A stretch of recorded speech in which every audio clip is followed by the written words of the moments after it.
Hey, welcome. In this video, I will be um, styling this garden center Juniperus chinensis.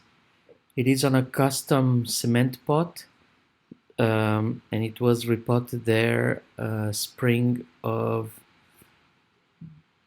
this year.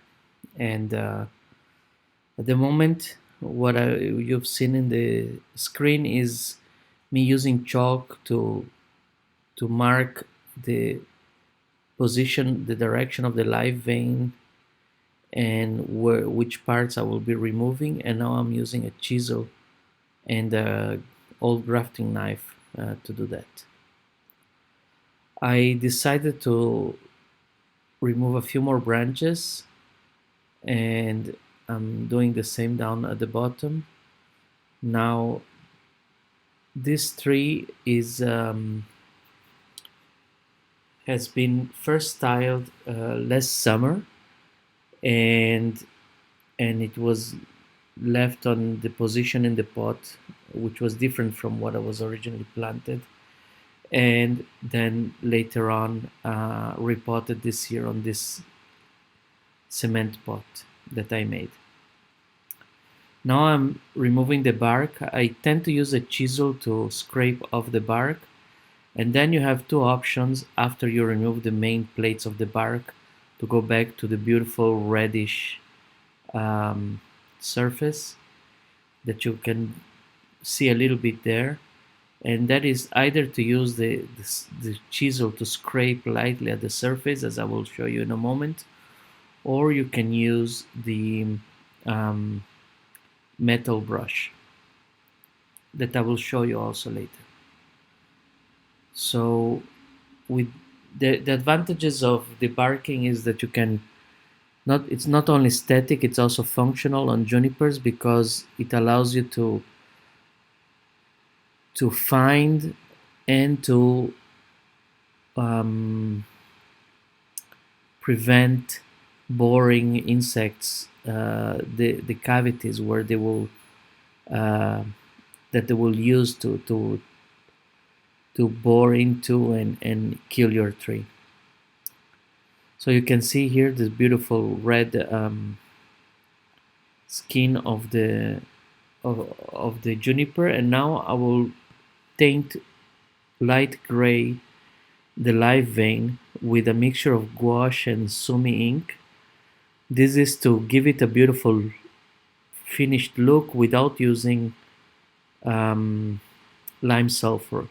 The idea of not using lime sulfur on such young wood is that um, lime sulfur would protect the young wood, and what we want is that it continues to age, so it adds character to it, the elements. With the gouache, it continues to age, but it keeps a beautiful look, just similar to what you have on with lime sulfur. So this is as much as for show as it is for my day by day. You know, if this was a demo, you can have a finished looking tree with that. But I enjoy looking at the trees in my garden in this way, more finished. But the deadwood continues to age. So now I'm starting to do branch selection, and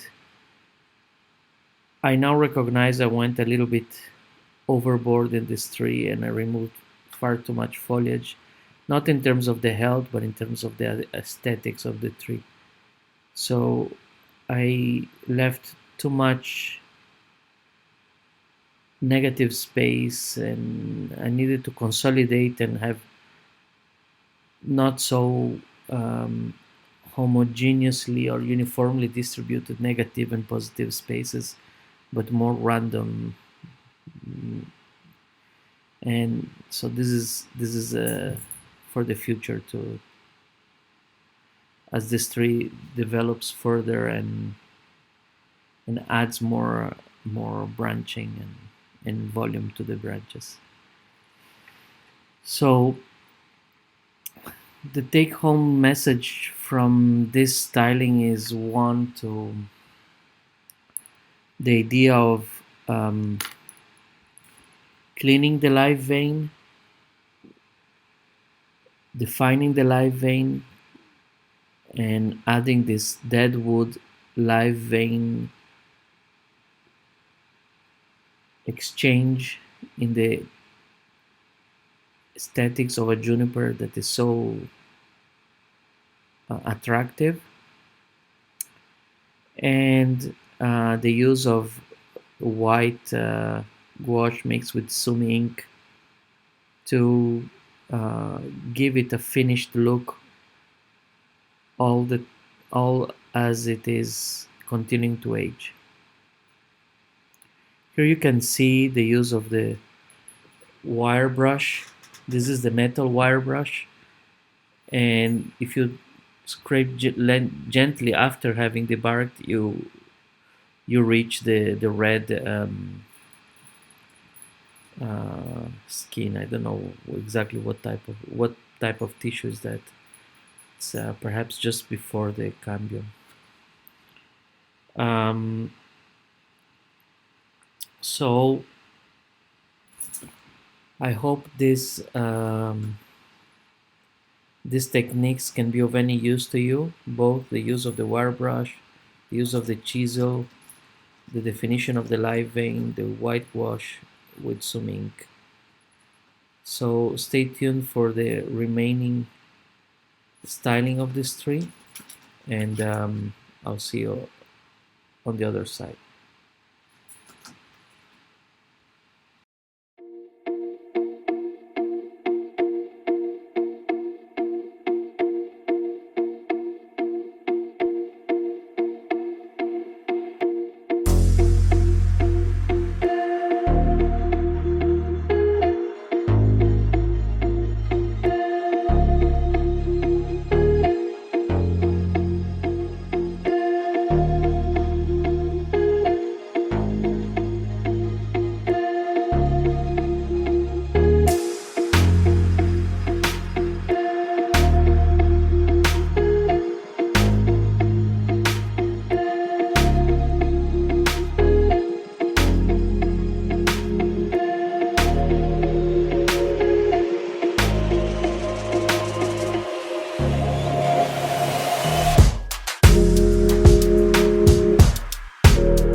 So this tree has a trunk moving to the right, and then the all the branches and the defining branch move to the left.